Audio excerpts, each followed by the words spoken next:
चलो देखो, ये हम लोग आज यही पढ़ेंगे, ह्यूमन हेल्थ एंड डिजीज। अब ह्यूमन हेल्थ एंड डिजीज में पहले देखो इसका टॉपिक देख लो क्या क्या पढ़ने वाले हैं। एक हट गया, एक तो हम लोग क्या पढ़ेंगे, देखो ह्यूमन के अंदर जो कॉमन डिजीज होती हैं उसको पढ़ेंगे, और फिर इम्यूनिटी पढ़ेंगे, और फिर एड्स पढ़ेंगे, कैंसर पढ़ेंगे, ड्रग्स एंड एल्कोहल अब्यूजेज। ये हम लोग सारी बातें पढ़ने वाले हैं इसमें। सुनने बात ध्यान से। अब देखो जो पहला है कॉमन डिजीज इन ह्यूमंस, इसमें एक बात लिखा है हेल्थ। हम लोग जब वो वाला चैप्टर पढ़े थे, एक चैप्टर था रिप्रोडक्टिव हेल्थ, याद है? जब रिप्रोडक्टिव हेल्थ पढ़ रहे थे तो उसमें एक डिफिनीशन आया था कि हम लोग हेल्दी पर्सन किसको मानेंगे। जब डिफिनीशन, जो फिजिकली फिट हो, मेंटली फिट हो, सोशली फिट हो, इमोशनली फिट हो और रील ना चलाता हो, बताए थे ना इस कुछ है।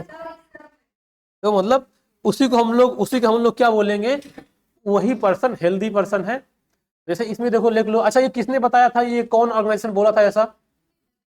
WHO ने बोला था, उसके अकॉर्डिंग डाटा निकला था, उसने ये बोला था।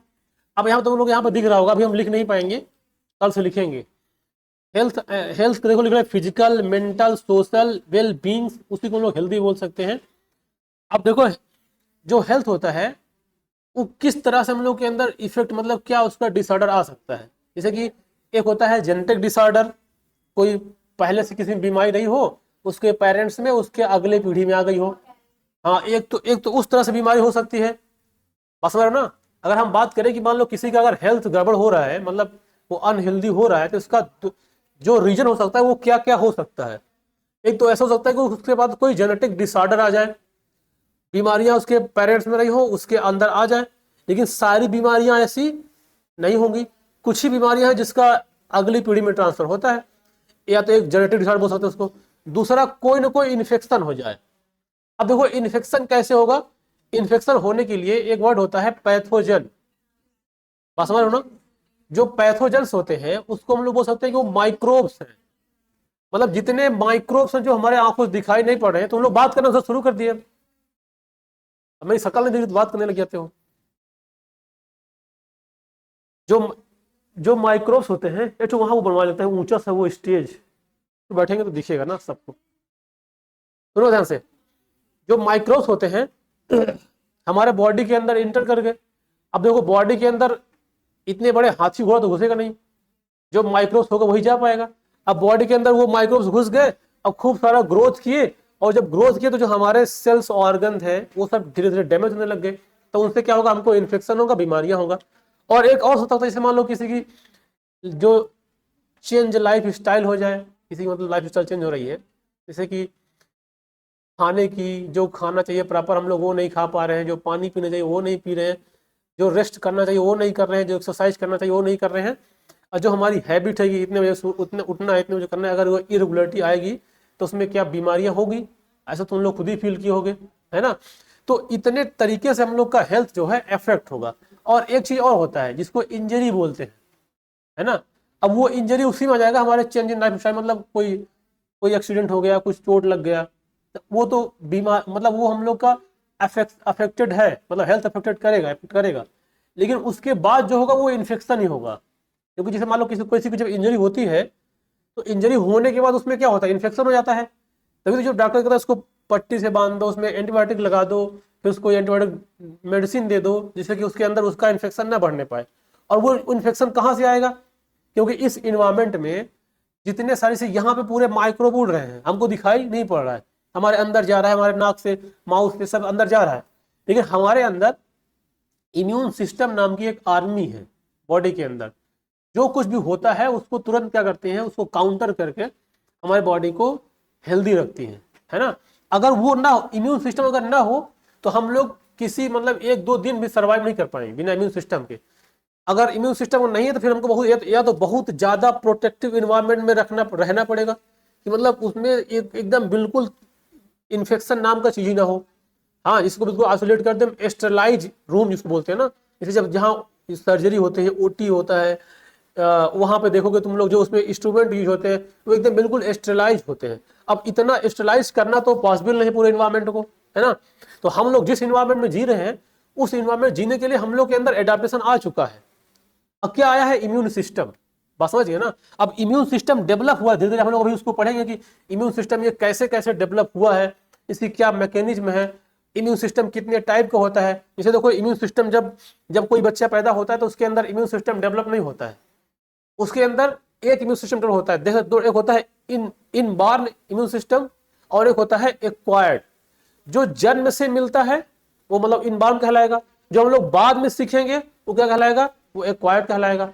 अब देखो जन्म से क्या मिलना है, जैसे एग्जांपल देखो जन्म से मिलने वाला इम्यून सिस्टम। अगर मान लो कोई छोटा बच्चा है, उसके वो आंख से देख रहा है तो उसके अचानक आंख ऐसे उंगल जाए, उसकी आंख ऐसे कर दो तो अपनी आंखें बंद कर लेगा, नहीं कर लेगा, बंद कर लेगा। और ये पिन ले लो ऐसे उसको चुभा दो, वो तुरंत हटा लेगा, क्योंकि उसको ये फील होगा ना, मतलब ये बात उसके अंदर पहले से आ चुका है, जब वो जन्म लिया है तो ये बात उसके साथ आया था। अब दूसरा देखो एग्जाम्पल, कोई छोटा बच्चा अभी वो मतलब जानकार नहीं है, जानता है उनका नहीं है, उसके उसके सामने कोबरा सांप रख दो, वो क्या करेगा, उसको पकड़ेगा, उसको खेलेगा, उसको खिलाएगा, उसको पता ही नहीं कि हाँ इसके अंदर पॉइजन है। अब तुम लोग के सामने रख देगा, एकदम 9 2 11 हो जाओगे। इसके अंदर तुम, इसका मतलब ये तुम्हारे अंदर एक ऐसी चीज डेवलप हो गई है जो तुम उसको फील कर पा रहे हो, समझ पा रहे हो। बस समझ गए ना। अब ऐसे मान लो कि अब छोटा बच्चा है, हम पिस्टल निकाले उसको सामने से कर दिए तो ये हंसेगा, वो कहेगा मारो मारो मुझे मारो, क्या मतलब है। बस समझ गए ना। अब तुम लोग सामने पढ़ा रहे, अचानक पिस्टल निकाले से तर तर तर करना शुरू कर दे, कोई सीट नीचे घुस जाए, कोई भाग जाए, कोई मतलब कुछ करेगा, कोई हमको मारने लगेगा, कुछ करेगा। अब वो क्या करेगा, वो जानते ही नहीं है। अब तुम लोग जान हाँ पिस्टल से डेथ हो जाती है या कुछ होता है ऐसा जो भी है। तो ये सब क्या है, जन्म के बाद आ रहा है। तो जो जन्म के बाद से उसको एक्वायर्ड बोला जाएगा, जो बात क्या बोले एक्वायर्ड। याद करो जब इवोल्यूशन पढ़ाए थे उसमें याद है ना, लैमार्क ने जो बोल दिया था, इनहेरिटेंस ऑफ एक्वायर्ड कैरेक्टर, जो जन्म के बाद सीखा गया उसका इनहेरिटेंस होता है। ये बात प्रूव नहीं हो पाई, इसीलिए लैमार्क का ड्रॉबैक हो गया था। बात समझ गए ना। तो ये है। अब इसमें थोड़ा सा इमेज जैसे दिख रहा होगा तुम लोग को, ये ऊपर देखो एक्सरसाइज करना है, खेलना कूदना है, मेडिटेशन करना है, और नीचे वाला क्या है, बीमारियां आ रही है, ये जो ये खाया जा रहा है वो सब आजकल के जमाने के बच्चे ये सब खा रहे हैं। हेल्दी फूड तो कोई खा नहीं है। हाँ हाँ, पिया भी जा रहा है, जो भी होगा खाया जा रहा है, पिया जा रहा है, ये सब आजकल होना है। मतलब ये सब जानते हो क्या, ये सब थोड़ा सा उसमें आ चुका है यार, करना चाहिए ऐसा, मतलब ट्रेंडिंग में लागे है ना। अरे हेल्दी जितना होता है तो मुझे तो बर्गर। चलो आगे देखो। अब देखो इसमें, अब हमने बोला था कि कोई भी बॉडी हेल्दी तब होगी जब वो फिजिकली फिट हो और मेंटली फिट हो, तभी वो हैप्पी होगा, जैसा कि वो दिखाया गया इसमें। अगर ऐसा नहीं है उसकी लाइफ हैप्पी नहीं होगी। मान लो कोई एकदम फिजिकली बहुत फिट है, एकदम कोई बीमारी नहीं है, एकदम खूबसूरत देखने में, अच्छा खासा हट्टा कट्टा है, सुन रहे हो ध्यान से, देखने में खूबसूरत है, सब कुछ ठीक है, उसका दिल टूट गया। अब सोचो, अब सोचो, अब अब उसको, अब वो क्या हो जाएगा, उसका ये वाला जो है ये गड़बड़ हो जाएगा। अब गड़बड़ हो जाएगा, बेचारा देखने में तो अच्छा है लेकिन क्या यार, कुछ भी बोलेगा, कहीं भी जाएगा, कुछ भी कहीं कर सकता है, तो क्या है वो परेशान है, तो उसका मतलब वो हेल्दी नहीं है ना। यूपीएससी केवल मूवी में निकालते हैं, रियल में भैंस चराते हैं। 12th में मूवी केवल उसी में नहीं फेल बेस्ड है, उसका और कुछ है उसमें, समझ गए ना। और जो मूवी दिखाया जाता है वो सब बहुत रियल थोड़ी है, वो तो तुम लोग कहानी में ट्विस्ट लाया जाता है। बस समझ गए ना। रियल में फिल्म में यूपीएससी निकालते हैं, रियल में खुदाई करते हैं, लेबर गिरी करते हैं, समझ गए ना। ये है।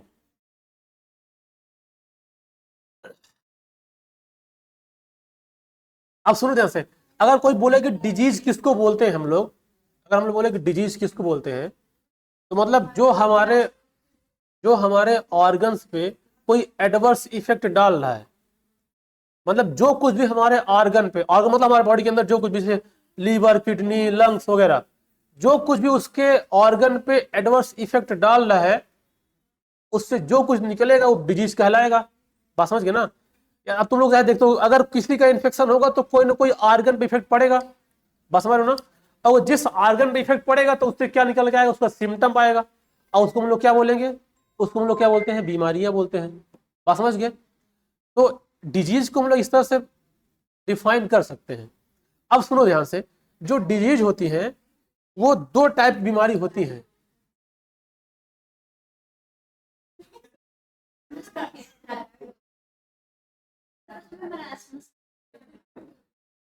जो डिजीज होती है, जो डिजीज होती है वो दो टाइप होती है। ध्यान से बात सुनो, अभी भूल जा फिर तुम लोग समझते हो ना ध्यान से। इसमें कितने क्वेश्चन बन सकते हैं। एक होती है इन्फेक्शियस डिजीज और एक होती है नॉन इन्फेक्शियस डिजीज। हाँ, इन्फेक्शियस मतलब जो आसानी से, मतलब आसानी से कम, जो मतलब एक पर्सन से दूसरे पर्सन फैल सकती है, उसको हम लोग इन्फेक्शियस डिजीज बोल सकते हैं। बात समझ गए ना। अब देखो इन्फेक्शियस डिजीज में से जैसे कि viral disease, bacterial disease, fungal disease, है ना, और भी जो पैरासिटिक डिजीज होते हैं। अब पैरासाइट में प्रोटोजोआ आएगा, और जो एक हम लोग के अंदर ह्यूमन में एक बीमारी होती है स्कैरियासिस, उसमें स्कैरिस नाम का वर्म इंटेस्टाइन में डेवलप होता है, तो वो पैरासाइट कहलाएगा। अच्छा, पैरासाइट दो टाइप के होते हैं, तुम लोग जानते हो दो पैरासाइट का, दोनों पैरासाइट का नाम, दो टाइप पैरासाइट, पैरासाइट के दो टाइप होते हैं, दोनों टाइप का नाम जानते हो। एक होता है इक्जो पैरासाइट और एक होता है इंडो पैरासाइट। कुछ ऐसे होते हैं जो बॉडी के बाहर ही रहते हैं, और कुछ ऐसे जो बॉडी के अंदर रहते हैं, ब्लड में या हमारे इंटेस्टाइन में या पे कहीं पे लीवर में। इक्जो मतलब जो आदि से हमारे सर में जो पड़ता है छोटा छोटा, क्या बोलते हैं उसको, लाइस, टिक, माइट, ये सब होते हैं, ये सब इक्जो पैरासाइट है ना। ये बाहर से ब्लड को सक करते हैं या पिल्स को खाते हैं जो उनको चाहिए। और जो जैसे स्कैरिस है, टेप वॉर्म है, ये सब बॉडी के अंदर रहता है, मतलब कहाँ, इंटेस्टाइन में, तो क्या कहलाएगा, इंडो पैरासाइट। जो ब्लड में रहता है क्या कहलाएगा, इंडो पैरासाइट।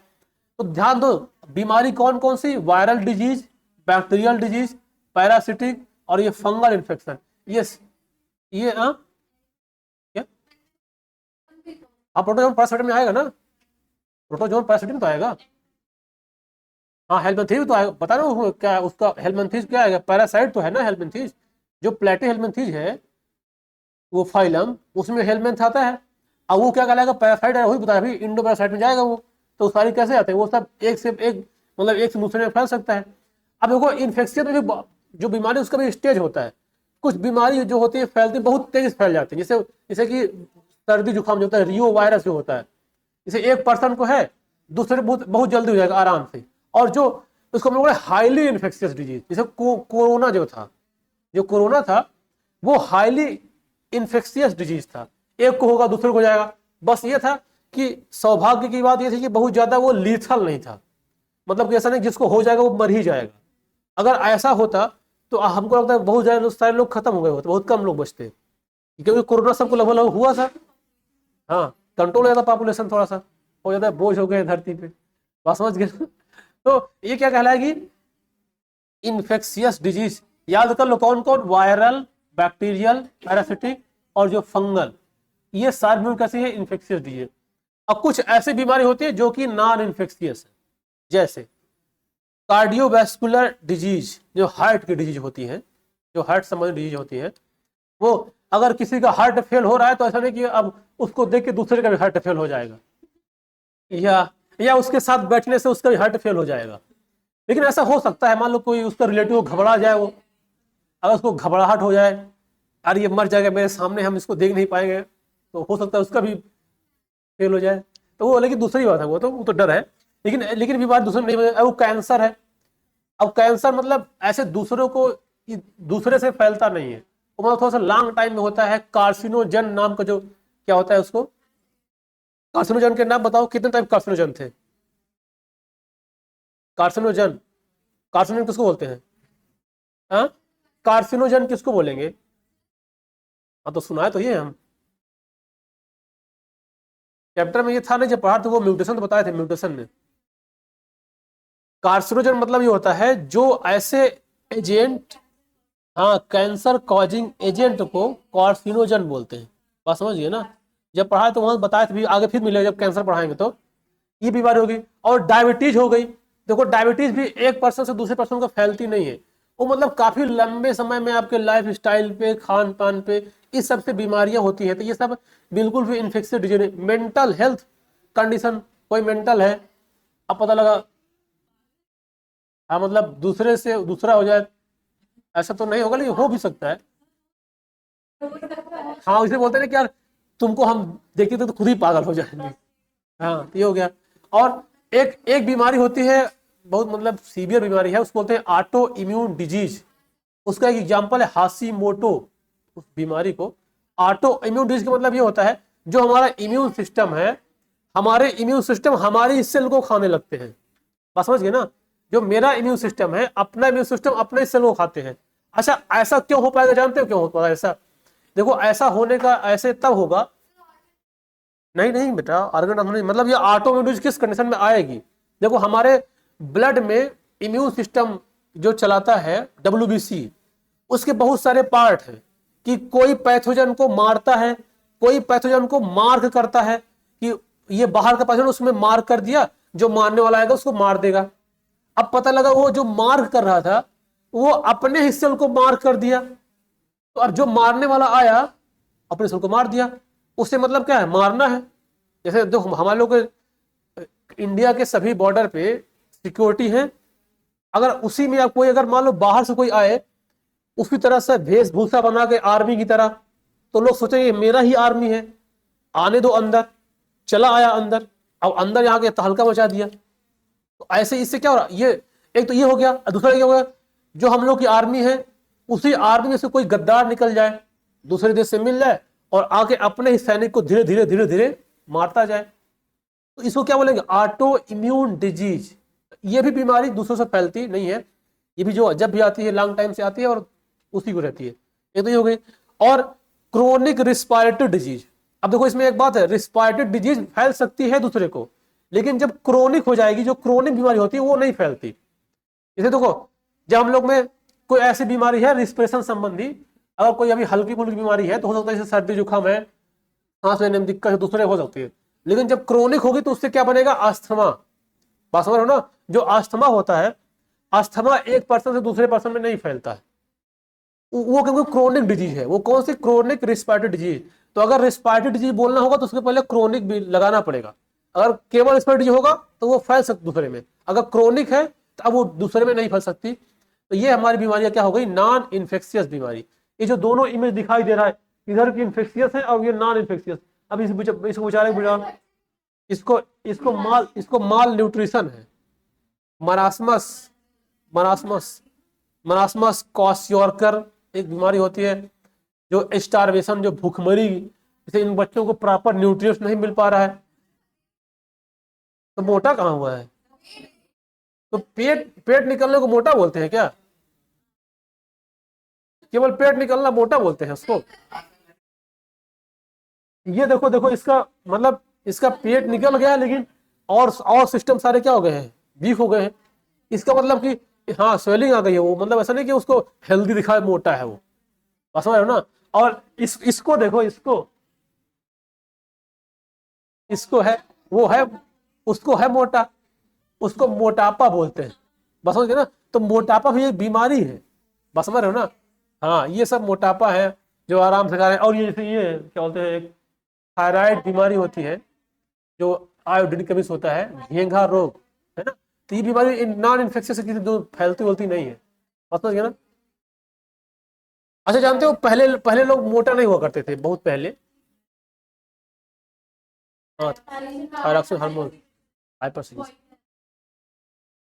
वाटर दो बताएंगे अभी में। बात समझ गया? अब देखो यहाँ थोड़ा सा पढ़ो थोड़ा इसको।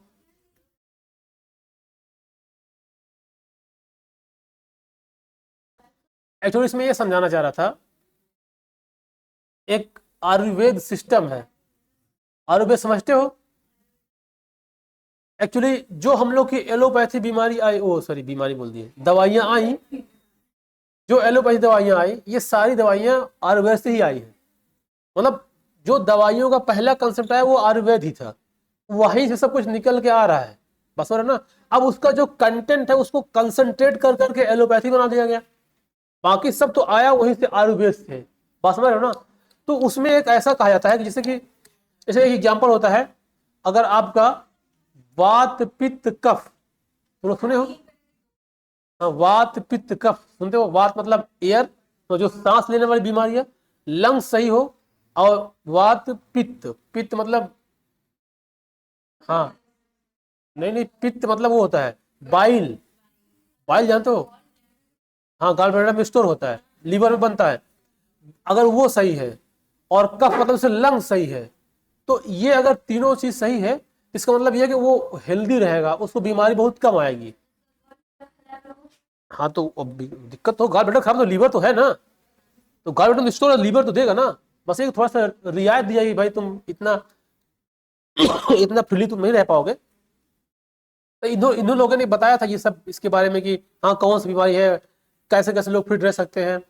और तो ये दोनों साइंटिस्ट, तो ये क्या नाम था इनको, हिप्पोक्रेट और एक ये विलियम हार्वे, समझ गए? तो ये देखो, यहाँ तो हम लोग पढ़ रहे हैं, भी टाइम हो रहा है, और कल से हम लोग ये पढ़ेंगे जो कॉमन इन्फेक्शन डिजीज है अलग अलग टाइप के, उसको पढ़ेंगे कल से, ठीक है? कल ले आएंगे लिखने वाला, तो हम फिर समझाएंगे लिख लिख के यहाँ पे रखे ऐसे।